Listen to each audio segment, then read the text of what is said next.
Salut les petits loupards, bienvenue dans cette nouvelle sortie du cadre. On vient de quitter les îles Lofoten et là on est sur l'île de Senja, encore un endroit magnifique qui va nous permettre de continuer à remonter vers Tromsø et bien sûr vers le nord. Voilà, bonne vidéo, à plus. Ils sont en train d'agrandir la route apparemment. C'est pas plus mal là.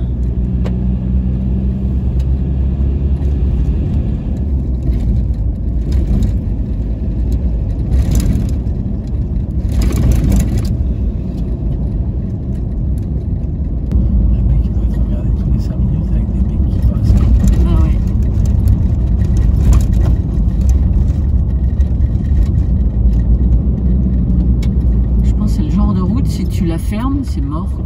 Ah, moi je passe pas alors. Non.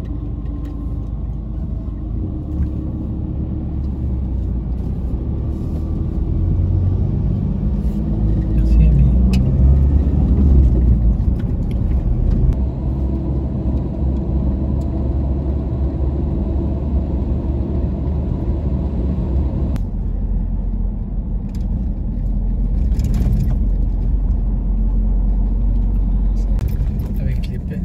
Les fermes, la piscicole. Ouais, mais il y a trop de reflets, ça ne à rien.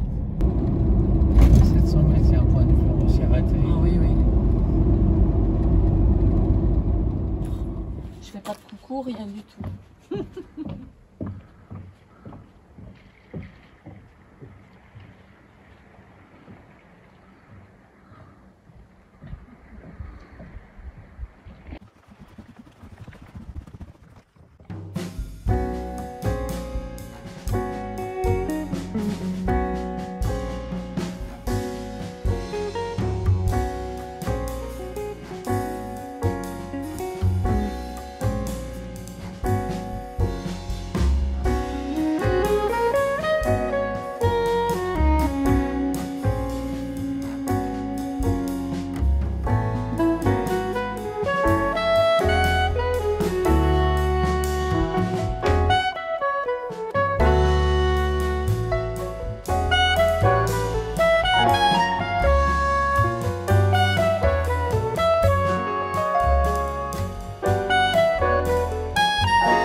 Alors, tu trouves ça beau? C'est superbe. En plus, le petit rayon de soleil sur la mer, ça fait ressortir le turquoise, c'est superbe. Ouais. Encore un superbe mirador.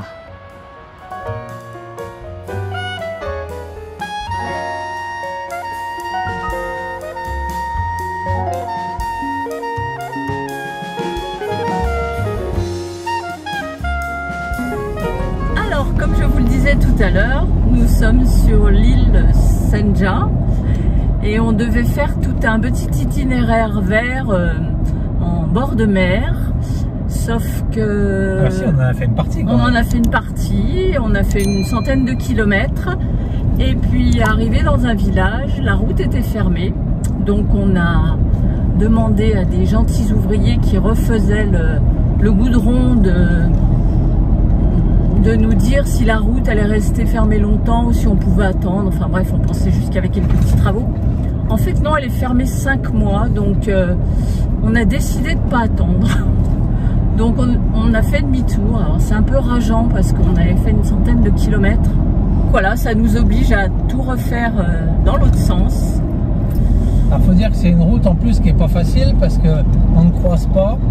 C'est une route de montagne avec des passages qui sont des fois un peu vertigineux. Bah, bref, c'est une route qui est magnifique, hein, mais bon, on se serait bien passé de la refaire dans l'autre sens. Hein.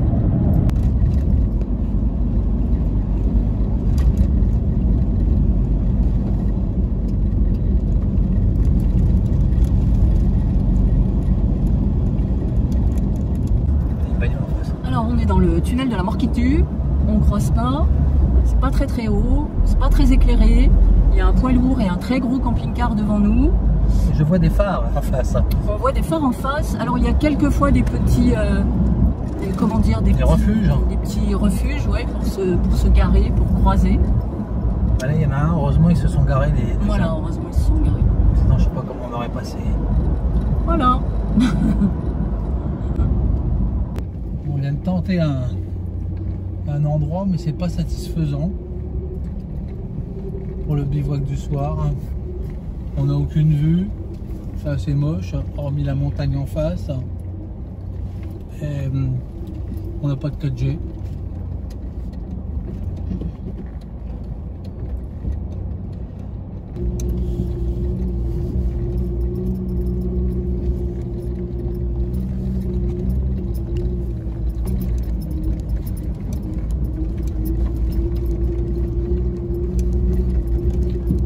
Une fois de plus, la stabilisation de l'appareil photo doit être royale. On ne doit pas voir qu'on est un peu ballotté, mais... Ah parce que là on n'est pas ballotté, on est secoué. Ah bah c'est une vraie piste de montagne, hein. C'est très pentu en plus. Hein.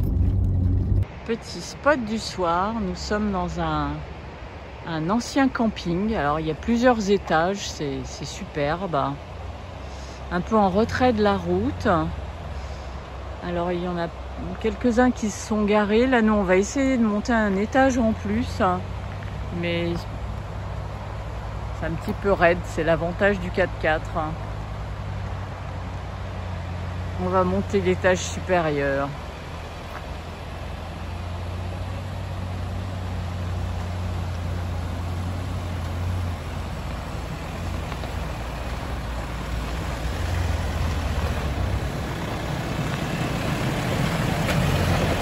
Les doigts dans le nez.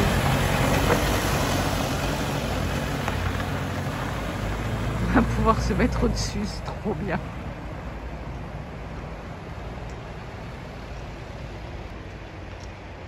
Et voilà, bonne chose de faite.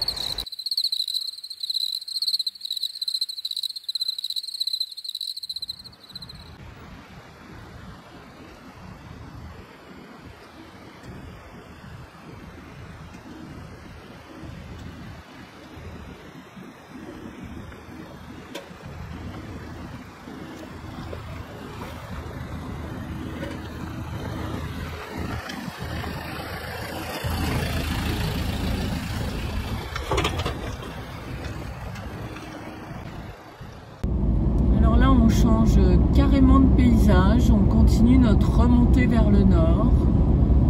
Donc on vient de quitter les Lofoten et ces paysages magnifiques. Mais bon, on se régale parce que d'autres paysages et d'autres merveilles.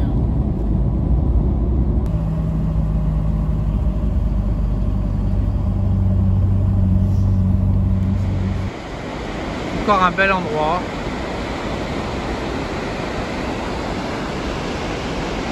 Il aurait, paraît-il, ici une échelle à saumon qui permettrait donc au saumon de remonter la rivière. Et cette échelle serait la plus grande d'Europe. On va essayer de la trouver.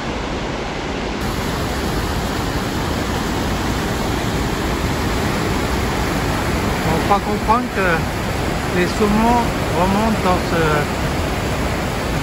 cours d'eau qui a été façonné par l'homme. Afin que les saumons n'aillent pas ici,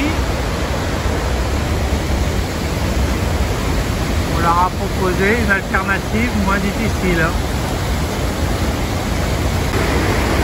Un jour, j'éjecterai mon poisson rouge qui s'entraîne dans les championnats de remontée d'échelle à saumon. Ça, c'est vraiment impressionnant. Tombe dedans, je pense que tu as peu de chances de survivre.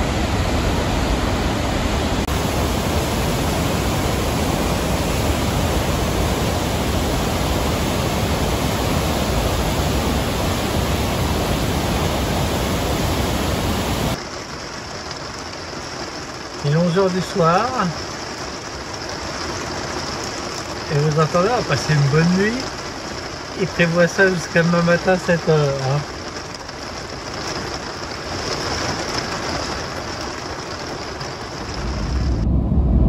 Allez, direction Tromsø.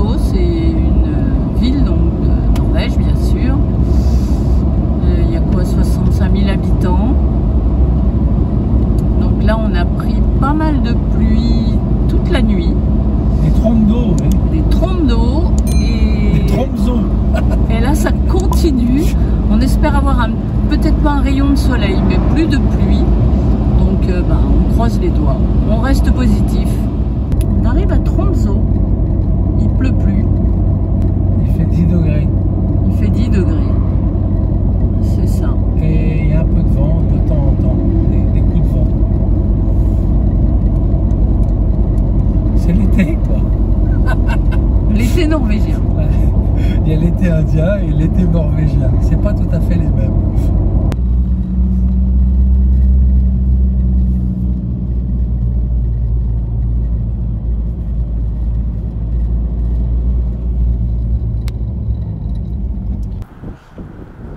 Bon, nous sommes devant la cathédrale arctique de Tromsø. Alors curieusement, on la voyait beaucoup plus petite. On va aller la visiter. Alors ça y est, nous sommes à l'intérieur. Elle est d'une grande pureté, extrêmement simple, mais très lumineuse. Par contre, c'est un peu comme partout en Norvège. La différence que là, on est quand même dans une église, une cathédrale. C'est les marchands du temple. C'est tout petit à l'intérieur, on va y rester 5 minutes, 10 €.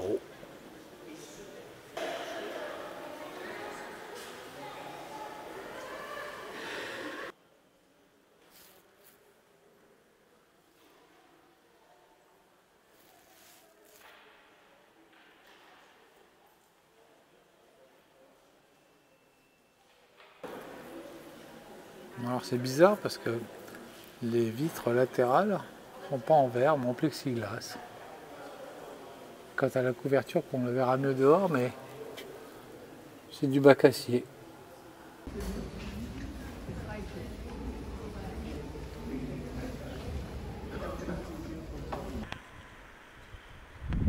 Donc une autre vue extérieure de la cathédrale. Et derrière le pont qui permet de rentrer dans la ville de Tromsø.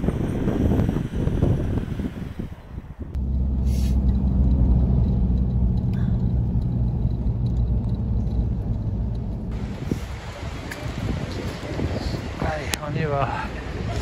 Bon là, on est dans la rue principale de Tromsø. Comme je disais à Patricia, quand tu habites à Tromsø, il n'y a pas un jour où tu songes pas au suicide.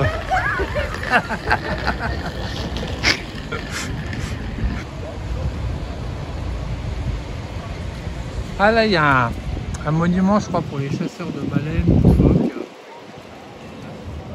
Et au fond, l'église, la cathédrale arctique qu'on est allé voir. On vous jure, on n'y est pas au mois de novembre ou en janvier. On est combien là? Le 7 juillet, je crois. Hein. C'est ça. Ça attend magnifique. Il y a un petit train touristique.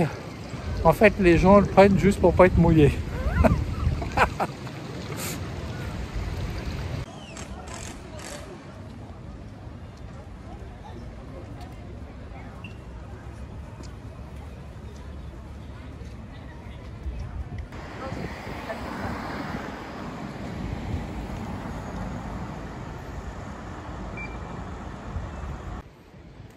Alors je reviens un peu sur ma première impression de tout à l'heure qui était un peu négative.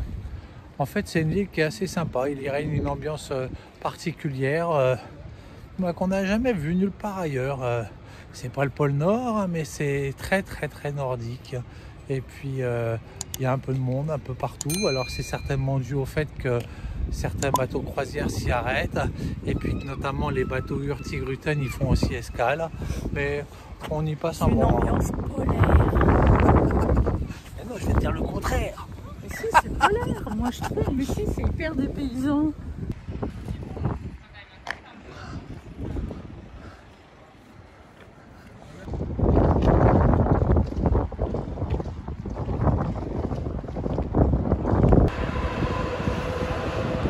Le Scenic Eclipse, un bateau de croisière hyper luxe, seulement 128 passagers à bord. Il paraît que leur annexe royale, c'est le pick-up cellule des sorties du cadre. J'en suis à peu près sûr.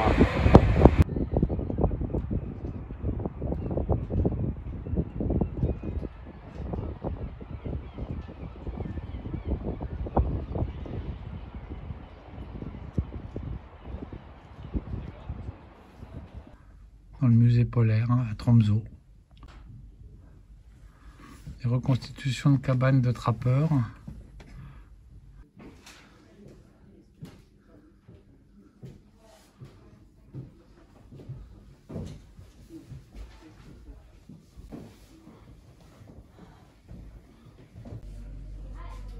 Henri Rudy, voilà.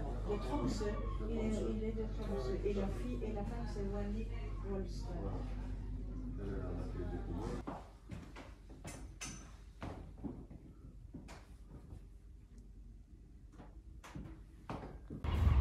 Une belle collection de harpons, je suppose pour les baleines ou peut-être les phoques également. Un Inuit avec ses chiens de traîneau. Et ici, un autre musée, Polaria. Je ne sais pas encore si on va le visiter, mais son architecture est remarquable.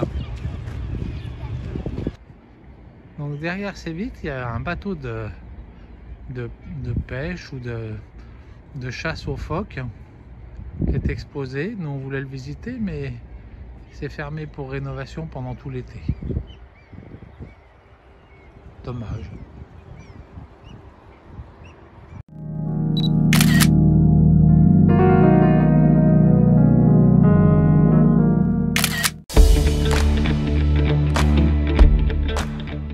Pour ceux qui souhaiteraient nous suivre au jour le jour, pensez à aller voir notre Instagram.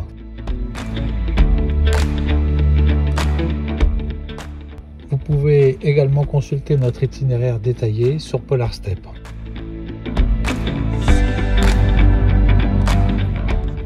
C'est donc ici que se termine cette vidéo à Tromsø. Là, nous prenons vraiment la route du Grand Nord.